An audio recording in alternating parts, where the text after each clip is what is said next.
Well, welcome to three of the shining lights of the Steve Prescott Foundation and their respective 26.2 challenges. Jimmy, Scully, Pete, I wanted to get you all together just, well, on behalf of the SPF to say thank you, but also once again to say I'm in awe of your efforts and everything you've achieved. Absolutely brilliant watching from afar. Pete, perhaps first, as you were the most recent to finish walking your 2.6 miles. Just talk me through how that was and why it was such a challenge for you. Obviously, spinal cord injury 15 years ago. I've barely I've walked since, I think, on the treadmill anyway. So I did into it blindly, really. A lot on it. Swimming's my thing. So I had it in my head that I was going to walk 2.6 miles. I wanted to do it without stopping. I wouldn't bother how long it was going to take me. But when I got on the treadmill yesterday, I got a mile into it and I thought this is going to be tough. And just saying to Scully then, everybody hits a wall, don't they? When any challenge you do, anything physical or like that, and I hit the wall around about 2 miles in, and I felt off, like, how am I going to do this? And you'll know yourselves, lads, when you hit that wall, you have that battle with your head. So for the last half a mile, it was just me arguing myself inside my head and calling myself all sorts of names. Sorry, someone was just ringing me. So that's just getting through that, really. I did it. I was really happy just to get through it. It was phenomenal to see what you put in and what you got out of it as well. And Jimmy, same to you. 26-mile walk, was it? Or 26 laps, I beg your pardon, wasn't it? 26 laps, yeah. But looking at the size of your house, that was basically 26 miles, wasn't it? What an effort. No, I don't suppose it wasn't really about the distance. For me, it was more about the time. A bit like Pete, I suffered injury back in 2002, and I think of all the things I was told I'd never be able to achieve and do, certainly the last 10, 11 years, being involved with the foundation and being involved with a couple of the characters that's on this Zoom meeting with us now, I've managed to achieve things that I probably never thought possible. And so the challenge for me was just literally about completing each lap around the house. I've no idea how far it is, what distance it is. It's not as far as you probably think, to be fair.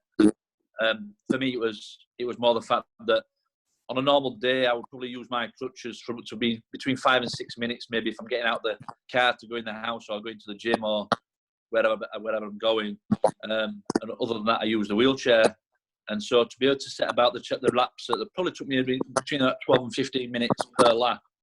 To get that nailed in the bag and do 26 consecutive, yes, I would have a break in between, but it was about halfway around each lap when, like Pete said then about that mental block comes in, and it just felt like somebody had a knife in my back of my hamstring and my lower back, and I wanted to sit down. I really did. In fact, I really did. But that was a challenge to not and to complete those sets and to get around those laps and to knock them off. And I wasn't bothered about time. It was going to take as long as it took. And, fortunately, I got it banged off midday Sunday after starting on Saturday at the 8 o'clock start. Scully, I know you're in awe of these two, but you've been a huge supporter of the Steve Prescott Foundation. Your challenges with your old mate Precky, our old mate Precky as well. You no stranger to putting yourself through it, and what you did this time, 26 miles, 26 hours through the night on a watt bike. That looked grim, mate. Yeah, it was. It was a great challenge. Really, really enjoyed it. It was a few dark spots. Probably like the early hours of the morning. Probably 20, 21 hours in. From like 3 o'clock. Obviously, we started on Saturday 6 a.m. till Sunday 8 a.m. And probably the early hours of Sunday morning were the toughest part. More physically felt good. It was obviously because of the time of day and obviously we're eating so much, keep snacking to in calories, probably about 20,000 calories. I'd done 20 litres of water and fluid. So you get to the point where you just don't want to eat and you don't want to drink anymore, but you have to because you're still depleting your calories. So that was probably the big challenge. And what did you make of, Scully, what did you make of what Jimmy and Pete, the challenge they took on this time? Oh, mate, brilliant. Listen, I met these guys, probably the first challenge in 2009, the one through France, Wembley. And, when you're living with the guys for a good number of days and you see what they really go through. And I think, obviously, been good friends with them both since and obviously very, very close with Jimmy.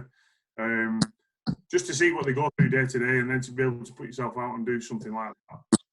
Like Jimmy says, I see him when he comes to mine and he's on his crutches, literally from the car to the kitchen, and it's an effort. So to be able to do that and obviously keep the same, is phenomenal. But it's the mental players and that, you don't expect anything else. And like chatting with Pete then, them dark places, they've been through the dark places and they've come through. Yeah, I had the privilege on the Challenge Wembley last summer to see you guys, Jim and Pete, and what you went through. And after lunch, I will just do 10 miles or so, and 50 miles later, you're still bombing along because you don't know how to give up, you two. Just a final word on that, perhaps, from you, Pete, and then from you, Jim, on the Prescott Foundation and why it is so important to you and what it means to you. Well, for me, yeah. Precky joined me on my first walk when I left hospital a year after, so it was the first time I'd met him and he supported me on that. And from then on, really, I just, me and Jimmy are close mates, done everything since. And it's just great to see everybody jumping on it and doing things for it. Even the Jaffa cake thing, everything like that. And just little things, everybody jumping on it, raising awareness. I think it's great. The two charities close to me. I lost my dad to cancer, and obviously the Benevolent Fund as well. So it's two charities. If I can do something to give a little bit back, I will do.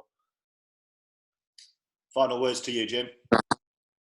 Yeah, I'd echo everything that Pete just said there, but I think, when I got hurt, I was kind of a little bit lost, I think. I didn't really know what direction to go in, and when I got introduced to Steve Prescott, at Old Trafford there, I kind of just bought into it, and I just respected the man right from that point. And I've always been very thankful for the opportunity that actually he gave me to get my life back into some form of structure and direction, and just to meet the people that I've been involved in, yourself, Pete, Scully, and all the rest of the boys that we meet and get around and get friendly with on the challenges. It's fantastic, really. And like Pete said, the Benevolent Fund has helped me out from day one. I really can't thank Precky enough, for giving me that chance, that opportunity. And long may his legacy continue. And I'm sure it will, because when you look at what the boys and girls are doing to try and keep that legacy alive, I think it's absolutely commendable, really. And it's just a pleasure and an honour to be part of it. Well, I know he'd be very proud of you guys as well, if a little humbled. So thank you on behalf of the foundation for everything you continue to do. Thank you.